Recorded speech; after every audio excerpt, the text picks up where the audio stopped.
So Anne, we have with us Anne, who is also a personal friend of mine. And she has been in the sector of humanitarian aid for about 17 years. So that's a pretty long time. And she's currently the philanthropy and also partnerships lead in Singapore for the UN Refugee Agency, where her primary focus is to mobilise resources to help those displaced communities around the world.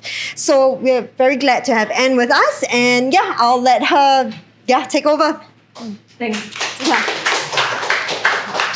Thank you so much, Daphne. So as Daphne shared, my name is Anne. I work for UNHCR and I look after philanthropy and partnerships here in Singapore. So today we're going to be talking a little bit about the global displacement course. This is not a lecture, it's not a formal event, it's very casual, so just free and easy. I didn't really prepare for it, so no, just kidding. Casual. So thank you so much again for coming to this event. Thank you, Daphne.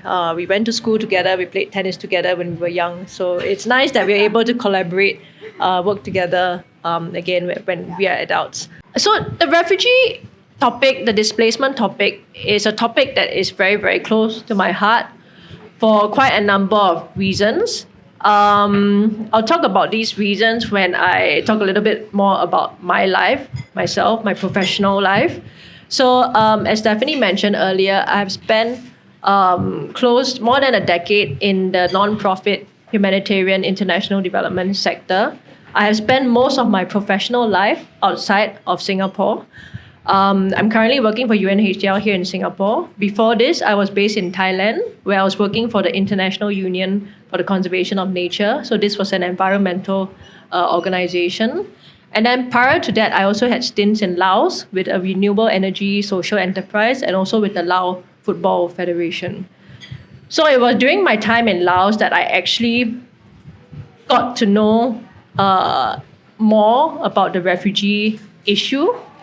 And the reason why I got to know more about refugee issue is because I actually met with a former refugee. So I'm a sports person. I love to do sports. So when I was in Laos, I wanted to do a little bit of kickboxing. So I went around looking for a school, and then I eventually found this coach. Right, his name is Safa. He's the guy there. And I went for a few sessions with him. And obviously, I mean, he's not from Laos. It's quite clear, he speaks a bit of the language, but he's not from the country. So I eventually asked him, what's your story? What are you doing in Laos? So then he told me, he has a very interesting story. He's actually, his country of origin, where he comes from, he's from Iraq. During the Iraqi war in the early 2000s, it was the country was really suffering. There was a lot of conflict. There was food shortages. There were problems with electricity. People were really suffering there, and he really feared for his life. So he decided to flee. He had no choice actually but to flee the country, and he landed up in several refugee camps across Saudi Arabia. He spent close to a decade in refugee camps, and in these refugee camps, he had a really, really tough time. If you could go on to the next slide, please. Yeah. So when I interviewed him and asked him how life was like in the refugee camp, he shared that he said life in camp was very similar to life in jail, and perhaps even worse. We couldn't really go out, and we had no visitors from outside, and there were no rehab or educational programs. So basically, he was saying that there was really nothing for them to do. They had no purpose in life. They were just waiting for, who knows what. And then he discovered that actually there was a community there that was doing martial arts. And martial arts is his thing. He grew up doing martial arts. So when he learned that there was other people who were in the camp who were also doing this kind of things, he decided to join them. So he poured his whole heart and soul into martial arts. It gave him a sense of purpose. And then I asked him, how did you train if you didn't have, if you didn't have much in the camp? And then he shared that actually some of the training equipment was actually provided by international organizations, aid organizations like UNHCR and the rest. There are others as well that contributed. But most of the training equipment was actually made by the refugees themselves. So they got very creative with what they did. They took like old clothes and they sewed the old clothes together to make the boxing bags, and they stuffed the boxing bags with rubbish. And they used their flip-flops as like the punching pads. So, I mean, that's pretty creative, that's pretty innovative. But they said that they didn't have a choice. They had to do that. If not, they didn't have anything to train with. So with sports, he was able to hang on to some hope. Through sports, he also met like a network of friends, and athletes that he could lean on for support, and he was able to develop important life skills that would enable him to overcome difficulties throughout his life. It was thanks to sports. And maybe just go on to the next slide. Yeah, so these are some pictures of him in the refugee camp. So the picture on the left here is of refugees from different refugee camps competing against each other in a taekwondo tournament in Saudi Arabia on the left. And then a picture of him on the right there is of Safa with his boxing teammates in a refugee camp in Saudi Arabia as well. So that was his life there. He did nothing but sports there, but it kept him going. Next slide, please. Yeah, so as I mentioned earlier, Safa spent close to a decade in the refugee camps. And then eventually he had the opportunity to be resettled to Norway. So it's not an overnight process. The whole opportunity, being able to get resettled, it's not an overnight thing. He had to go through many rounds of interviews with UNHCR and also with the government of Norway, because they had to see if he was suitable for this resettlement program. Eventually, he got the green light and he was able to go to Norway. He was super, super, super happy to be finally leaving the refugee camps, but he was also very anxious about going to Norway because he didn't know anything about Norway. He didn't know about the culture, he didn't know the language, he didn't know anyone there. So I think he told me that he was grateful that, humanitarian organizations, they organized language classes for him. They organized classes for him to learn more about the Norwegian culture. And they also introduced him to a couple of taekwondo schools in Norway so that he could go there and train. And he could also go there and teach as well so that he can earn some money. So like I said earlier, he didn't know anyone there. So all these taekwondo teammates that he had became his family. Yeah. And, he was able to learn the language quite, in a short amount of time. And he was well integrated in the Norwegian community like within a year, according to him. So next slide, please. Yes, so I really love this picture of Safa because here he is doing some taekwondo stunt in front of the Norwegian audience on 17th of May. That's Norway's National Day. Right, so he's very proud of this picture. It shows that and this boy from Iraq who landed up in a few refugee camps in Saudi Arabia made it to Norway, and it's performing the sport that he loves in front of his new countrymen. So yeah. And so with his Norwegian passport, he was able to travel. He managed to save some money. He traveled around the world, mostly in Southeast Asia. He went to Laos at some stage, loved the country, and then decided to settle down there. He met someone, got married there, and then he decided to set up a martial arts school there. And he is... it's open to everyone. You can pay for the classes, but if you can't pay for the classes, you can go for the classes for free. So quite a number of Lao kids, they actually go for his classes, and they don't have to pay a single cent. So he's helping them. He's giving back. That's his way of giving back to society. Yeah. So that's his story. That's the first time I actually learned more about the refugee issue. I must admit, I'm Singaporean. I grew up here. I studied in Australia. I didn't really know so much about the refugee issue. I hear about it in the news sometimes here and there, but I don't know. I didn't really know too much about it. So Safa opened up my eyes a little bit. And then, move on to the next slide, please. And then eventually, I got to know the refugee cause a little bit more through my job with the International Union for the Conservation of Nature. The reason why I got to learn more about the cause there, about the refugee cause there, is because IUCN was the environmental partner of UNHCR in Cox's Bazar, Bangladesh. So because they were partners, I had the opportunity to go to the camp and witness firsthand what the refugees were experiencing there. So with regards to Cox's Bazar, Bangladesh and Rohingya crisis, I'm just going to play you this video so you have a better understanding of what the crisis is. In 2017, hundreds of thousands of Rohingya fled Myanmar and were crossing into Bangladesh each day. It was one of the largest and fastest growing refugee influxes that the world had seen at the time. দুঃখ পায় আর লাইফের মাঝে মানে ওদের নারা দুঃখ পায় দিয়ে আল্লাহ তো রাতে দিনে বাফানি বেশি অশান্তির জড়িয়ে টেনশন লেগে মানে কি তো এখন বেশি অসুখ চলের Today, close to 1 million Rohingya refugees live in camps in Cox's Bazar and on Bhasan Char Island in Bangladesh. Rohingya settlements in Bangladesh are some of the largest in the world. But do you know who the Rohingya are? How did the Rohingya crisis start and what is being done to help? The Rohingya are a mainly Muslim minority in Myanmar. Their unique history and culture is thousands of years old, but they have faced discrimination and persecution for generations. ইয়ার বয়স 18 বছর ছিলাম 18 বছর মানে তাকে এর বাদে 4 বছর বাদে গিয়ে দিতে 4 বছর বাদে ঘরে গিয়ে আর মানে চুরগুলি ফারকারা দিয়ে ইন্ডা গিরা বুঝি এই ফারকারা দিয়ে আমার ইয়াদ আছে ইয়া 65 বছর মধ্যে আমটা বুঝি The Rohingya are the biggest stateless community in the world as they aren't considered citizens by Myanmar. Without a nationality, they can't travel freely or find jobs. They also struggle to access formal education.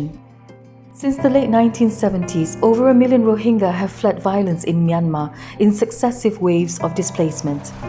The latest exodus began in August 2017 when violence broke out in Myanmar's Rakhine state, driving more than 700,000 to seek refuge in Bangladesh. Most walked for days through jungles and mountains or braved dangerous sea journeys across the Bay of Bengal. They arrived exhausted, hungry, and sick, in need of international protection and humanitarian assistance. Most of those who arrived sought shelter in and around the refugee camps of Kutupalong and Nayapara in Bangladesh's Cox's Bazar district. Some joined relatives, but most came with nothing. New spontaneous settlements sprouted overnight. The scale of the influx put pressure on the host community and already overstretched facilities and services. But the Bangladesh government responded generously throughout the crisis, and local Bangladeshi people took in the new arrivals and spared no effort to help. এই ঘটনা দেখছি আমরা টিভিতে দেখে আমাদের দুঃখ লাগছে সেজন্য মানুষের জন্য সাহায্য সহানুভূতি করা উচিত সেজন্য আমরা আসছি Today, thanks to the efforts of the Bangladeshi government and through their own perseverance, the Rohingya refugees are trying to rebuild their lives. But their futures remain uncertain. মানে কি যেতুনা জিয়া তাকি না তৈব লাগি আছে বেশি বর্মা যায় রইতাম আরো ভালো হইতো বর্মা জায়গা পাইতাম The Rohingya want to return home to Myanmar, but only when it's safe to do so. Some 600,000 stateless Rohingya still live in Myanmar, but continue to face restrictions on movement and access to services. Over 140,000 are internally displaced and living in closed camps where they rely on humanitarian assistance. This crisis may not always be on the news, but we must always remember the Rohingya. Share what you have learned about the Rohingya with your friends, family, and social networks. Raise your voice to help the Rohingya build a better future.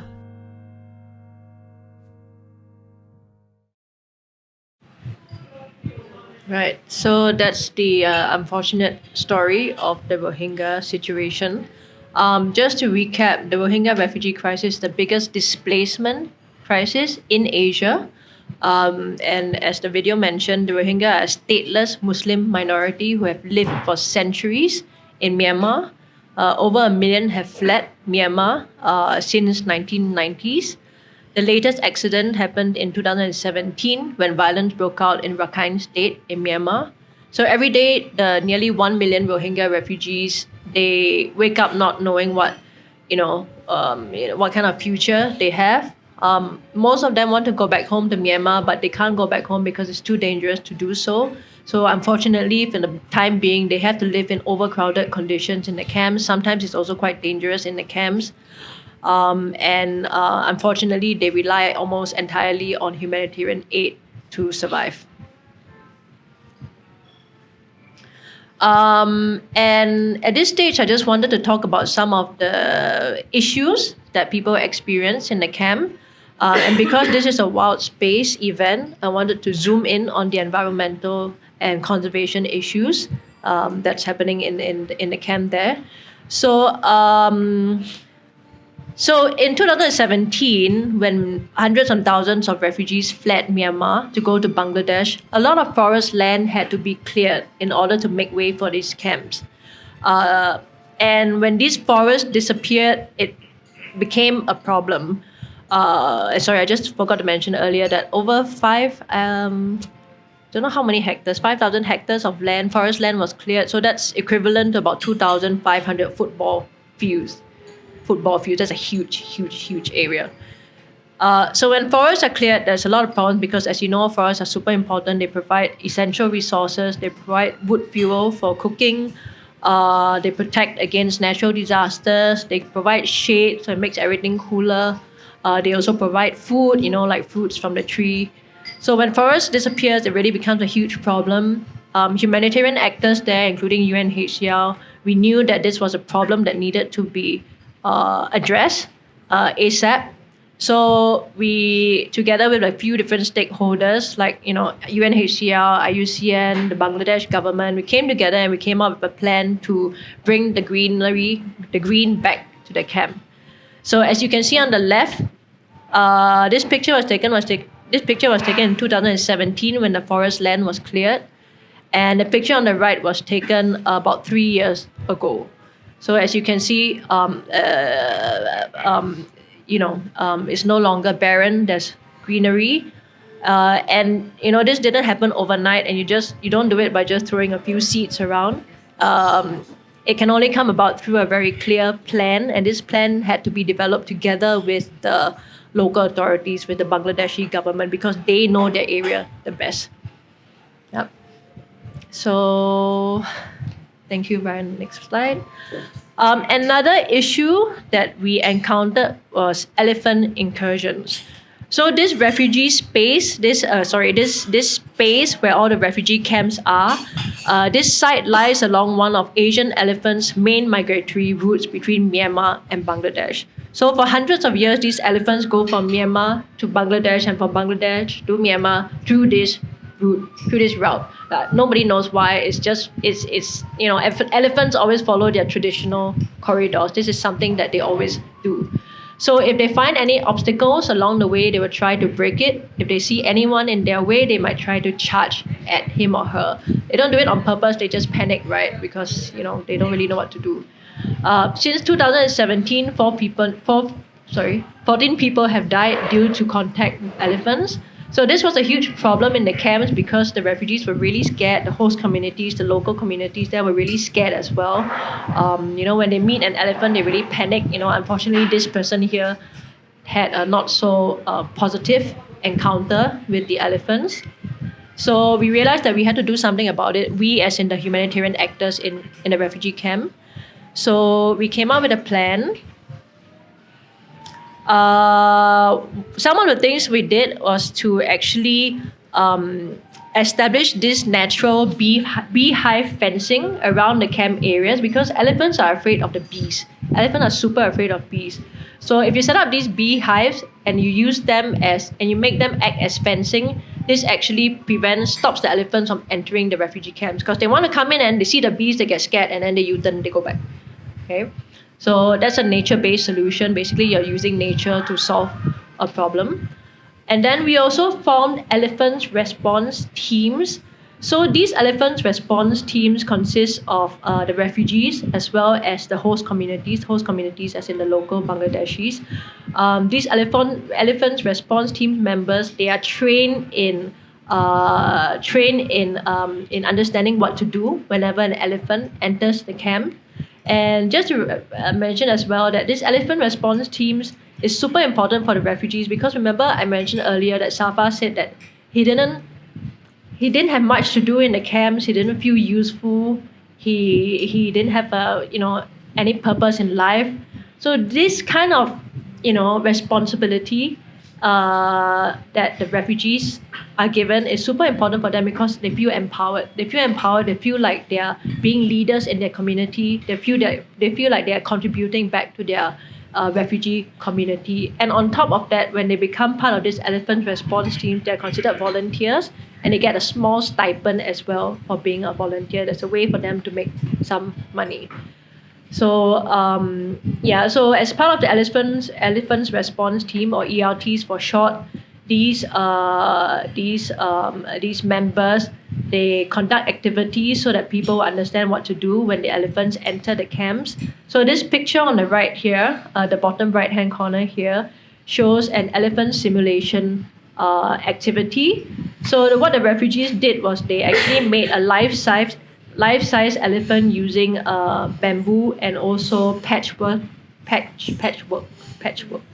cloth.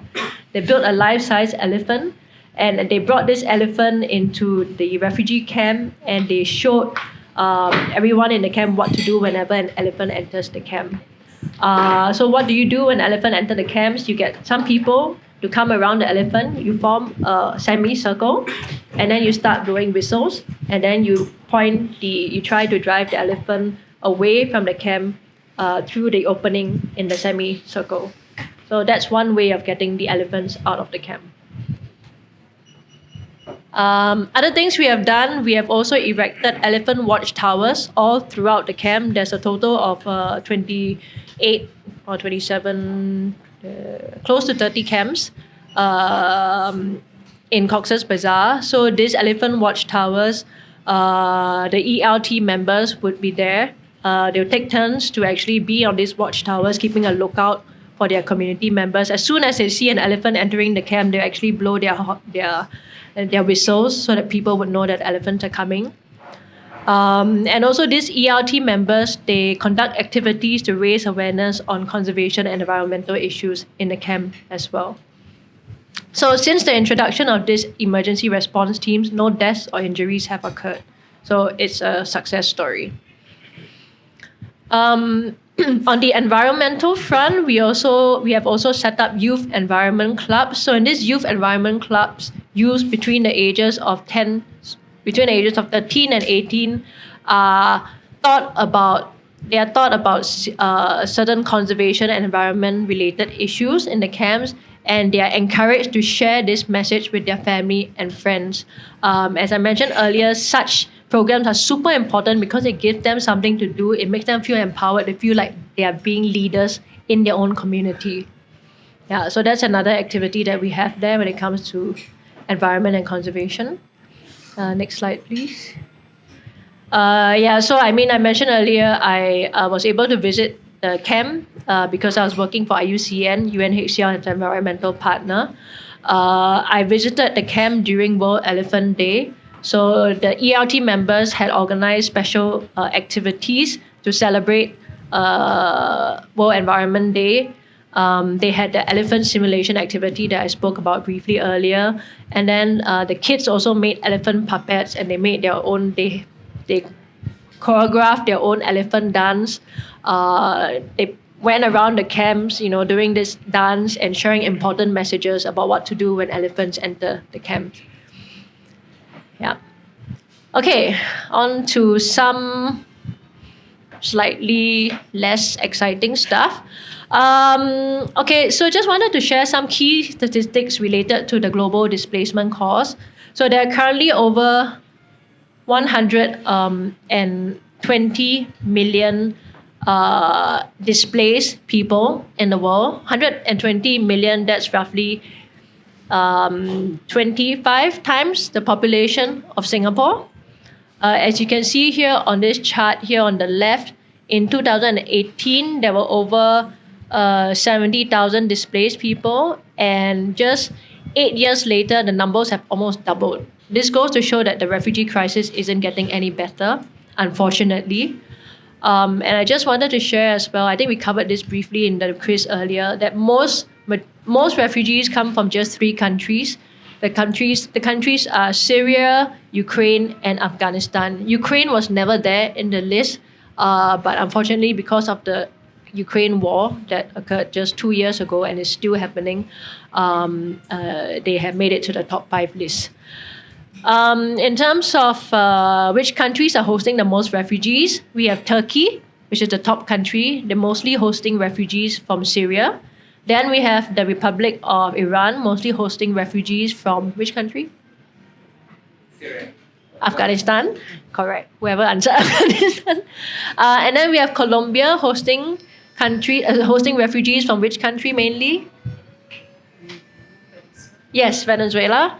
Germany hosting refugees from a number of different places, and then we have Pakistan hosting refugees mainly from Afghanistan. So these are the top 5 refugee hosting countries. Okay, so how does UNHCR help the displaced community? So we need to remember that refugees are really they're just people. There's people like you and I. We have the same needs, we have dreams, we have aspirations. The only difference is they have been forced to flee due to war, violence, or conflict. So with that in mind, we make sure that we rush in life-saving assistance like food, shelter, water, core relief items like blankets and cooking kits, especially when refugees first take flight. So when refugees first take flight, they don't bring with them like 10 suitcases. Normally they just flee with just the clothes on their backs or maybe a small little bag. They don't have much with them. So we have to make sure that we give them this life-saving assistance so that they can survive first. And then we also help to give them proper documentation. So after they have registered as refugees, they get a refugee card. If the refugee card, they're entitled to certain rights. We also strive to ensure that they have access to education and skills so that they can rebuild their lives, because all they want to do is to be able to be self-sufficient, to be able to look after themselves. They don't want to rely on humanitarian aid. So this picture on the right here is a picture of a refugee from Venezuela in Peru. She is a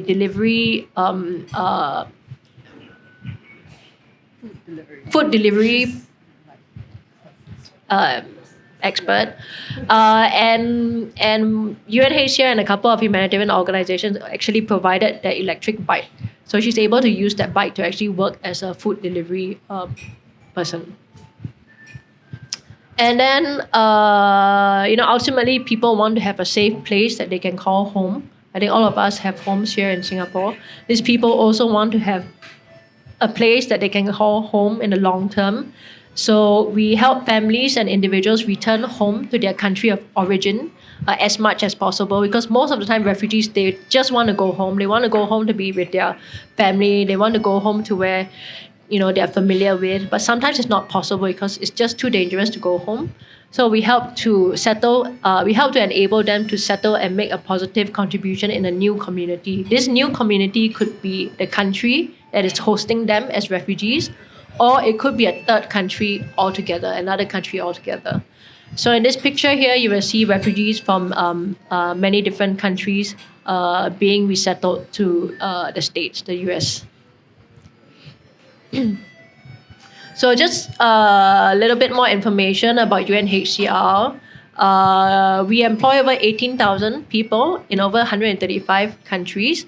Not many people know this, but we are funded almost entirely by voluntary contributions. We only get a small subsidy from the UN, the big UN regular budget.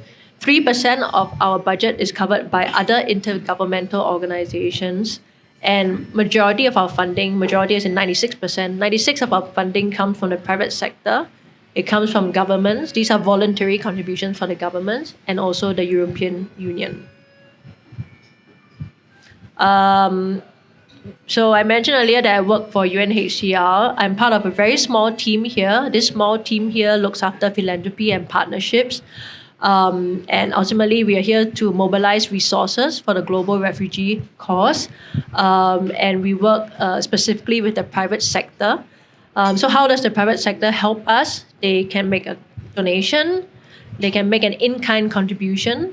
This in-kind contribution needs to match our needs on the ground. You can't give us sunglasses and expect us to be able to accept it because it's not something that we need urgently on the ground. What we need urgently on the ground are things like mattresses, buckets so people can fetch water,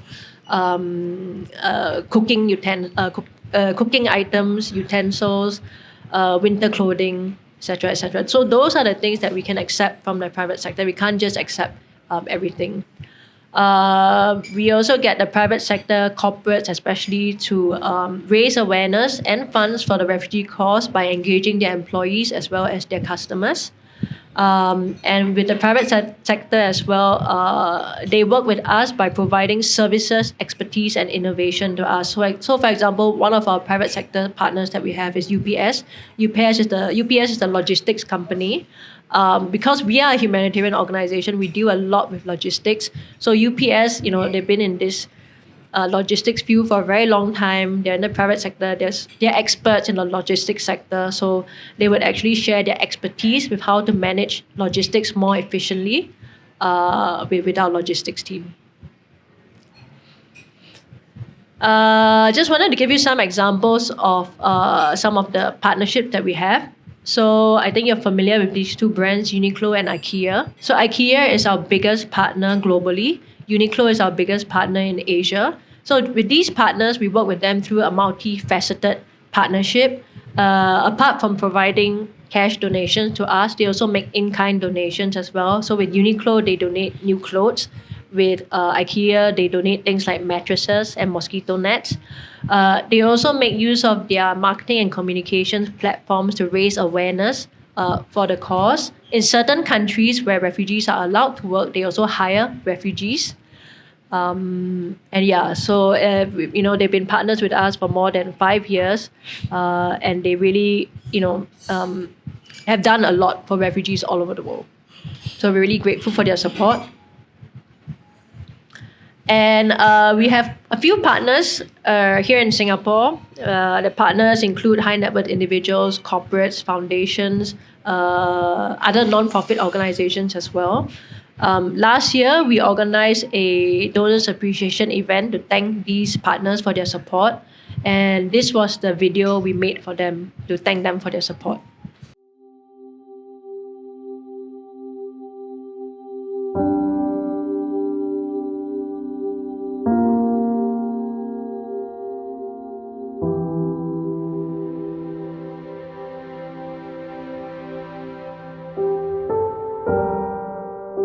زوج ده يستري هيوم زوج ده ناستا هيوم زوج ده بالا حنا هيوم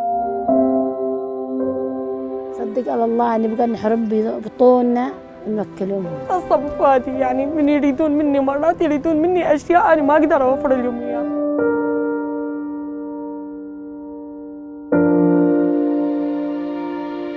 Но надеемся очень скоро вернуться. They are people like you and me. They want peace, they want health care, they want their children to go to school. Basic things, that's what they want.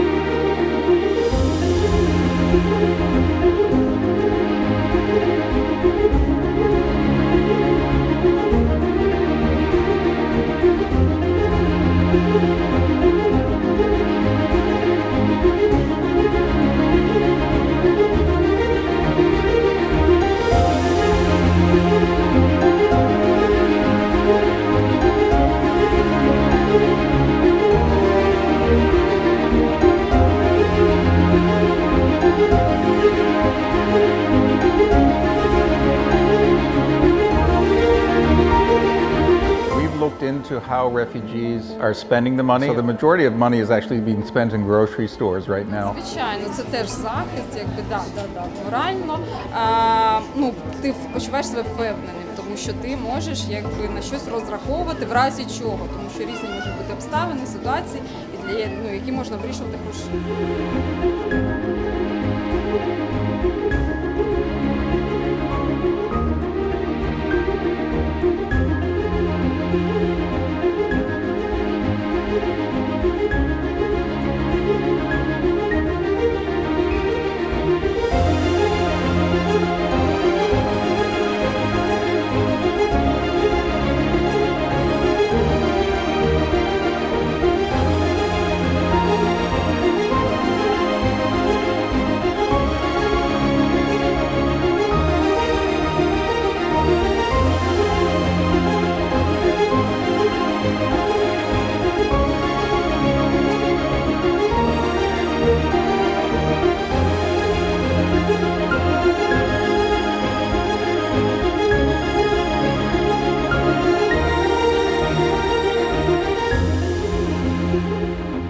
Today, I'm in Chisinau, Moldova. I would like to introduce you to Blue Dots. Blue Dots are safe spaces where refugees fleeing from Ukraine can access information and practical support. UNHCR, together with UNICEF, is setting up the spaces to provide specialist help to the refugees that need extra care, like children traveling on their own, women with young children, persons with disabilities, and survivors of sexual violence.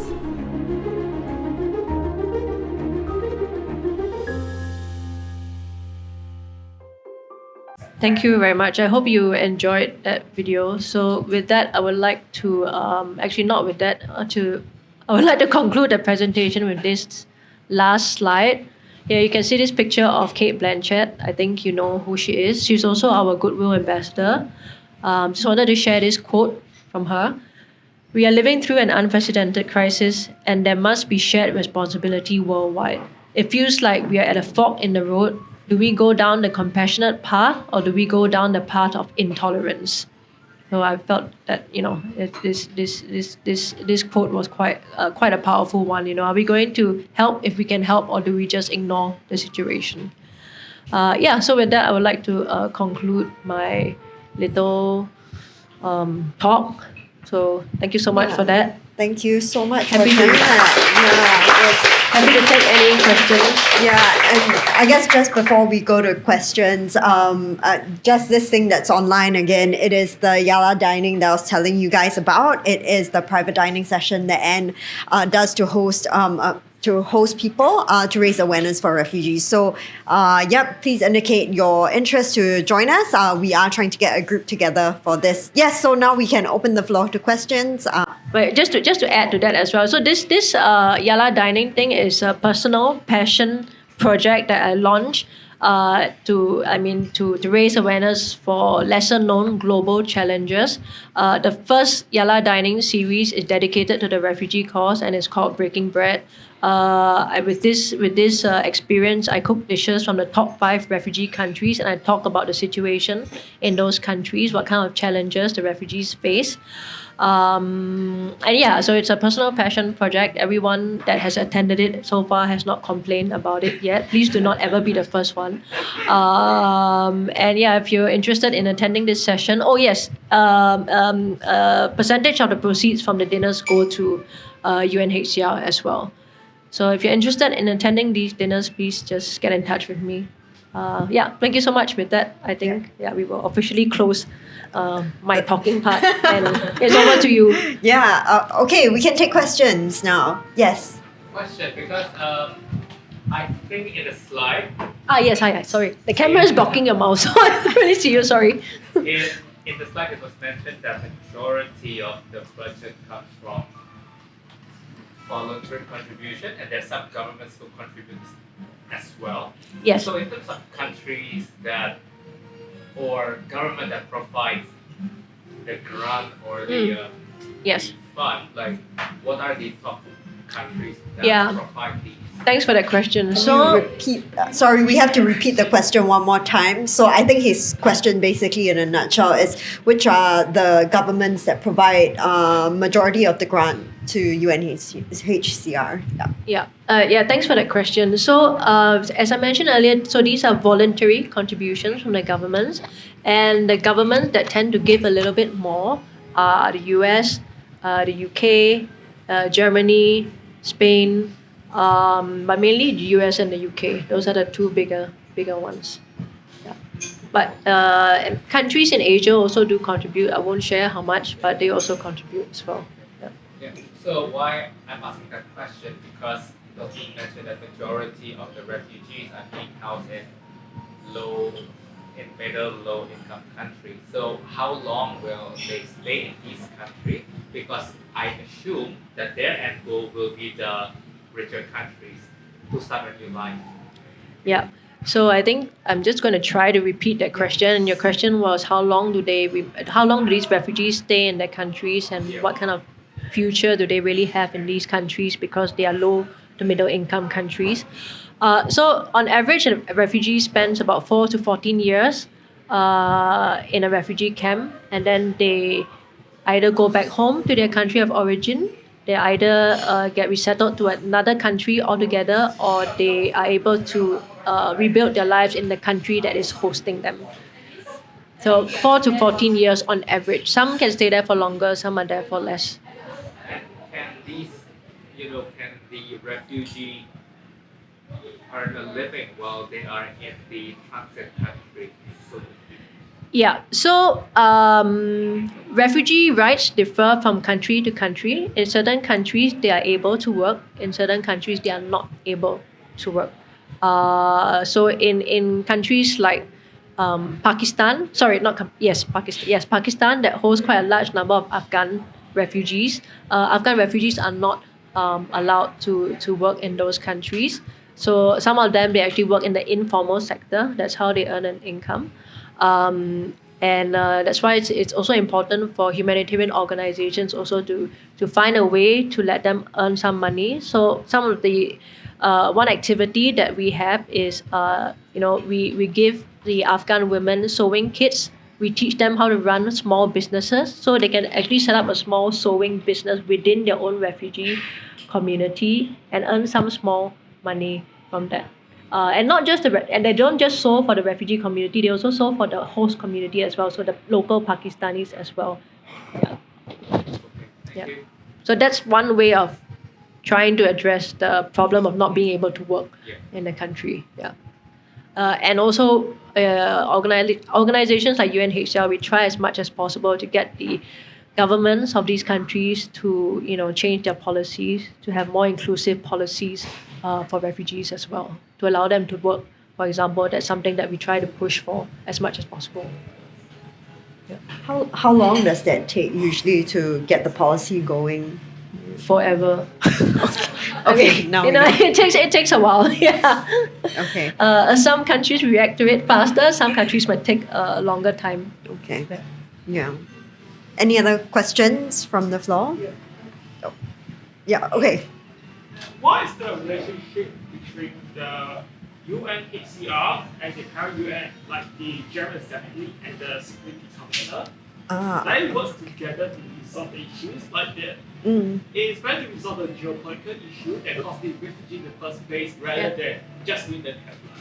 Yeah. Agreed. So the question is, how does the the UNHCR work with the general, I guess the UN body, right, to resolve General Assembly and the Security Council. the General Assembly. Yeah. So thanks for that question. I'm gonna try to keep the answer simple. It can be quite complicated, but UNHCR does ultimately report to the UN General Assembly, but we were created to act as purely a humanitarian organization. We want to steer clear from political issues. We want to focus purely on humanitarian aid. So we focus purely on providing humanitarian aid to any kind of to refugee situations that require the aid. We strictly focus on humanitarian issues. Yeah. Yeah. Okay. Thanks. You have a question? Yeah. My question was, in one of the slides, you say you're trying to provide for them education and skills. But I'm just wondering, in terms of the people that become refugees or forced to become refugees, don't they all come with a certain level of skills already or whatever from their home countries that could realistically be, because they both have skill power as well as brain power, right? So how is that? Yeah. So refugees that Repeat the question. Oh, sorry. So, the question is that the refugees generally come with skill sets, and can they realistically be used when they become refugees again? Yeah. Yes. No, that's a good question. So these refugees, they come with already certain skill sets, and it becomes a little bit of a challenge when they go to a country that does not allow them to work. So if they are within a refugee camp setting, and if they are doctors, for example, they can actually contribute to, they can actually use the skill sets in those camps by, helping people in terms of with medical needs. So that's something that they can do. But we need to remember that ultimately, they are not going to remain a refugee all their lives. I mean, hopefully. They're going to return back home. They're going to be able to go to a third country. They're going to be able to continue their lives in the country that is hosting them. They'll be able to continue their skills, using their skills.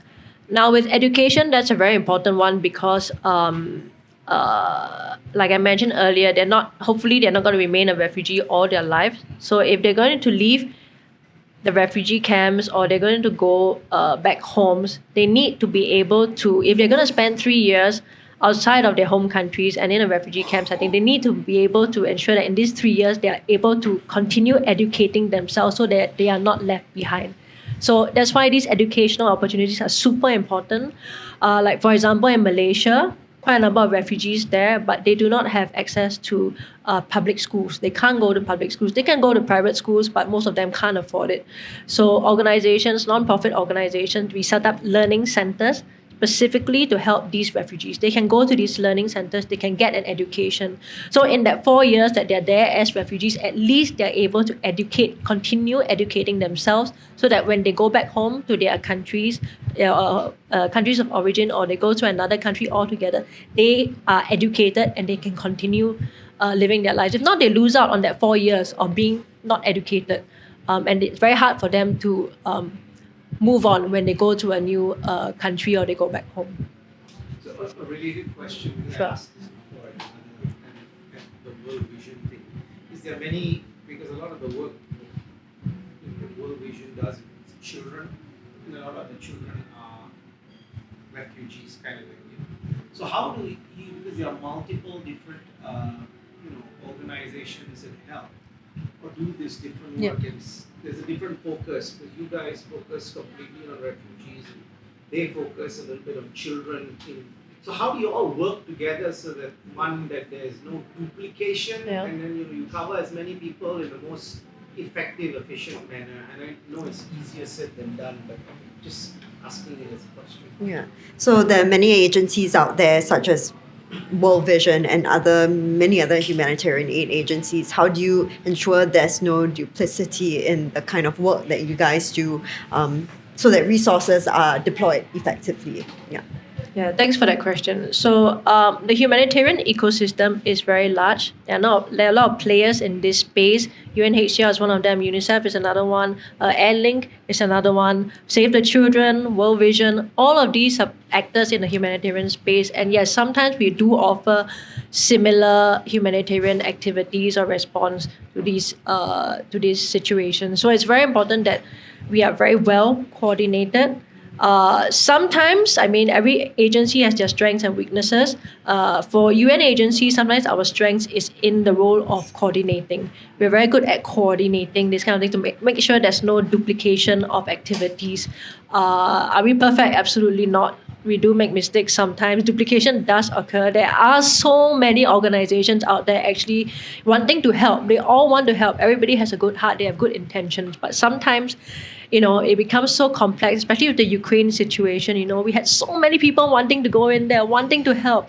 And it was getting quite messy at some stage. And then, the UN agencies, because they've been doing this for like a very long time, 70 years, it doesn't mean that they know best, but they do have, some experience. So they are able to sit at a higher level, have a good oversight of everything to make sure that there is, to minimize the duplication of activities and to ensure that everyone has a very specific role to play. I must say it's still very difficult, especially when it comes to emergency situations. You look at the Turkey, Syria earthquakes, everyone wanted to help. People really wanted to help. Maybe too many people wanted to help. And there was some duplication of activities. There was some relief aid that were completely wasted. A lot of items that were donated that could not be actually used by anyone. It was very difficult. There's still some challenges that we have to face as humanitarian actors, but we try our best to, find a way to work together, and constant communication with one another is actually very key. And to try to put the egos aside. Sometimes, it's quite hard to do. Some organizations think that they're better than others. It happens. UN Logistics Cluster has regular calls. So today, in fact, we just had a call on the Pacific Islands and all the disasters that have happened there in the last few months. Claire, you want to cover? Oh yeah, Claire can share. Claire, Claire works for Airlink. They do humanitarian logistics and they coordinate very well. So yeah, Claire, take it away. So I just want to reinforce what Anne said. The UN Logistics Cluster is very good at holding coordination calls to try to minimize duplication and wastes. So we come together quite regularly. Today we had one on the Pacific Islands. What are we responding to? Immediate disasters or long-term recovery of past disasters, for instance, like the Tonga earthquake and tsunami. The more current one, obviously, are the two cyclones and earthquake that hit Vanuatu. And I think coming up is the Afghan LOX cluster. So in answer to your question, there's a lot of feedback from NGOs on the ground saying that we had problems, we thought we had tax exemption, we did the paperwork, and yet they're being held up. Or we have a medicine sitting there, can't sit in there too long because it needs cold storage. So we give a lot of feedback. And in some more tricky situations, like political situations, obviously, there's not much in the private sector we can do. We'll escalate, we'll make very visible to the UN LOX cluster so that they can escalate. So for instance, difficulty in getting humanitarian supplies to Rakhine State, Myanmar. That has been a long time. And then we had Cyclone Mocha that hit them recently.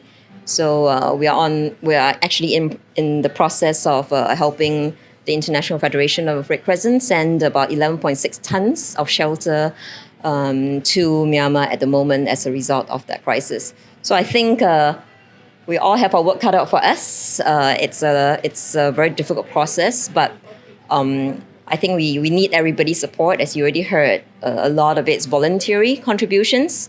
The whole humanitarian sector is completely underfunded. If I'm not mistaken, is it 55% funded only? Yeah, even with volunteer contributions. So I think that's why we're all trying to raise awareness. And so thank you, Anne, for raising that issue. Yeah, I think the humanitarian issue, especially in a country like Singapore, where we are globally well-placed financially and in many ways we are very much well off, I think we don't really hear of the humanitarian crisis too much. So I think it's very good that these issues are surfaced. Yeah. I think you had a question, I'm sorry. And thank you, Claire, for sharing. I think one of the issues that you raised earlier, the idea of resettling some of the refugees. So maybe some refugees who are stuck in Turkey who want to go to the EU or elsewhere. So what exactly is the role of your organization in compelling or persuading or coercing some of the nations to take in more refugees? Because I think burden sharing is one of the important issues as it relates to the refugee crisis. So I just want to better understand the role of your organization. So I think the question is how does the UN persuade nations to take in more refugees or basically move them hopefully back to their home countries in the future? Yeah. Thank you for that question. So how do we persuade these governments to actually increase their quota to take in refugees in their countries through lots of dialogue? Through lots of dialogues, it takes years, it takes a lot of time. Some countries are more willing to take more refugees. more willing to take refugees than others. But we have to do it through constant dialogue, and sometimes it just takes plenty of time. And with UNHCR, apart from ensuring that these dialogues take place, we also help with the whole resettlement process as well. We conduct the interviews with the refugees. We want to make sure that they are suitable for this resettlement program, because we have to understand a lot of refugees want to be resettled. Unfortunately, we can't give it to everyone. So, for example, in Thailand, in the refugee camp there, quite a number of refugees from Myanmar as well, not Rohingyas, but other ethnic groups. They are in Myanmar. And quite a number of them have been given the opportunity to be resettled to the US. And one of the criteria is that they would have to be in the refugee camp for at least 4 years in order to qualify for this resettlement program. So if you're there for less than 4 years, you can't, apply, to be resettled yet. So it varies from country to country. They have different criteria. But with UNHCR, we try our best to try to persuade these governments to increase their quota to accept the refugees, and we help to facilitate the whole process when the refugees do get resettled. So, like the example I shared earlier with my friend Safa, they arranged the language classes for him. They arranged all these culture classes for him, and they also helped to introduce him to all these taekwondo groups so that he could find a way to so that he could earn some money for himself. If not, even if they're resettled and you don't provide this kind of support, they're still lost. They don't know anything in a completely new country. So these organizations, not just UNHCR, other organizations as well, we need to be there to help them with the entire resettlement process as well. Yeah. Thank you. Sorry, I have a question. Thanks for what you're doing. I think it's very, very important. I just want to understand what are the challenges that we face as an organization. And also, price combat for anyone who's do you mind to share challenges as much challenges as well as organization, so you can hear us for anyone who wants to do this. Yeah, so I think that's that was a question that I was gonna ask actually. Like, I think being in this sector is quite difficult. I think especially working with the humanitarian crisis can be quite mentally also challenging. So yeah, I guess what are the challenges of an organization like yours, and maybe in your own capacity, what are the challenges that you find is in this job, so that if there are people out there looking to get into this role, maybe this is something that they can be aware of. Yeah. Thanks so much for the question. I think in terms of challenges, there are just too many. One of the main ones is something that Claire had covered earlier, this lack of funding, this severe underfunding in the humanitarian sector. There's just not enough funding coming in to allow us to meet the needs of all these people on the ground that requires humanitarian assistance. I'm working for UNHCR. My job is to mobilise resources. That means raising funds for the cause. It's a very challenging job, but it's not as challenging as what my colleagues have to experience on the ground. These are the ones, dealing with the refugees, displaced communities on a day-to-day basis. They are helping to deliver humanitarian aid when disaster strikes, when there's a huge emergency. They barely sleep. They're working round the clock trying to get humanitarian assistance to them. So I guess they are the ones who are really facing a lot of challenges. We do face challenges as well as fundraisers, because we are struggling to raise funds. And for us, for the refugee cause, I feel that it's a little bit more challenging, because it's something that it's not a topic that we are so familiar with in Singapore. So to convince people to support the cause is something a little bit more difficult. So that's why it's very important that we have enough awareness raising sessions like this one. So I'm really thankful that we have this opportunity with Wild Space. It's super important. We have 20 over people here, means that 20 more people know about the cause and know about the challenges that we face. And I think, if you're working in the humanitarian space, either as a fundraiser or you're on the ground working directly with the communities, there are three words that come to mind: perseverance, innovation, and courage. It's for us as fundraisers, I always tell people who join the team, you're gonna get a lot of no's. Like, everyone that you go out to, everyone that you talk to, they're gonna say, "Oh, I'll think about it. they're being nice, or they'll come up to you and they'll just say no straight away to actually funding your activities. You will meet people saying no, no, no, no, no, no, no, no, no, no, no, no, no, until eventually you get a yes. But you need to keep going. You need to fight for for that kind of funding. It will eventually come, but you have to keep going. And then innovation, also you need to come up with more innovative ways to raise funds. Just going in there with a presentation to the private sector, maybe it's not going to work. Maybe you can explore something in the technology space. We had explored something in the whole blockchain space. We had tried fundraising using NFTs, non-fungible tokens. Please don't ask me to talk about that. That's a whole different topic. But yeah, we were trying to be innovative, right? Courage as well is I say courage because I think it's important to be able to just be bold and try something new. If you fail, you fail. Fine, you learn from it. But if you don't try something new, you're just going to be stuck there. You're never able to get to the next level. Yeah, thanks for that. Yeah, I hope that answers your question. Yeah, thank you. I'm quite mindful about time because people might be hungry as well. I will take maybe one last question. Yeah, that would be easy. Because she's close by, pass the mic to her. Firstly, I want to thank you. It's such an amazing talk, and thank you also for the work that you do. So my name is Kathy Teoh, and this is a huge passion of mine too. For those of you who work in corporations, I make an appeal whether you can take this back to your corporations and to see how you can support refugees. Now, I've been doing this work for nearly 7 years already in corporations, and you'll be amazed that most corporations actually are not aware of the situation. So what I do is to raise awareness within the corporates that I work with, and to make sure that not only raise awareness of the plight, but also celebrate what refugees can bring and how when they are successfully integrated into society, they bring a lot of innovation, they bring a lot of inclusivity, and they bring a lot of diversity too. So what I tend to do is to celebrate International Day of World Refugee. It's always observed on the 20th of June. So besides sharing the plight, but also to talk about the successful refugees that we observe around the world.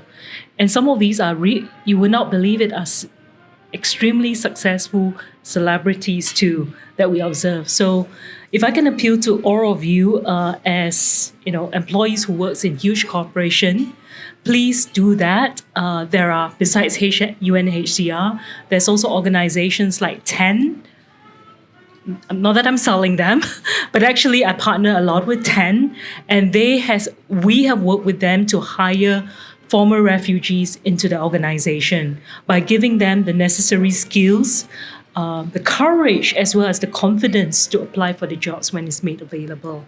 So that's my, not so much of a question, but more of a plea to help this cause. And I'm sure that if you're here, you want to do your bit too. Where do you work? I work for a company that is in the construction and design space. But for many companies that I work with, so I work with the technology space, maritime, and this is a passion of mine. And because I lead diversity and inclusion in the company, I tend to bring this topic in to discuss it at corporations. Fantastic. Thank you so much for sharing Thank you. And I think what Kathy shared is extremely important, and that was really how I was intending to round it up, because I asked myself, what can I do as an individual being so far removed from this problem, and what I can do is share or give a platform for people to share. So I think if each of you do your part, share it on your social media, share it with your friend, one other person in this room is going to know. So I think that makes 40 of us, which is great. So thank you so much for sharing. I'll wrap up this session with a few things. So next up, we have a very interesting topic. The topic is called Biodiversity Conservation and Climate Change Mitigation, two sides of the same coin. So we have our speaker is Akash. He is a conservation scientist, a climate change researcher, and a doctoral candidate with the NUS Center for Nature-Based Climate Solutions. He has also recently published a very successful paper on India's tiger conservation policy, highlighting significant amount of carbon emissions offset through better biodiversity protection. So it's a super interesting topic. Do sign up on our website when the link is up. So yeah, that will be Thursday, 28th September, 7 to 9 p.m. And don't forget to follow us on social media, of course. And on your way out, we have a guest book. It is of a native wildlife drawn by Kelly over here. Thanks, Kelly. I think it's a mud crab. So, yeah. It has, because I brought blue markers today, so it has become a flower crab. So it's now become a flower crab. So we hope for this guest book to become a bigger exhibition at the end of the day where people have come, contributed, and attended our events. So hopefully next time when we host an exhibition, we'll get to invite everyone again. So in the meantime, yeah, please stay back. There are many people in the sector. Feel free to mingle and yeah, stay wacky, wild, and curious. So we'll see you next time. Thank you.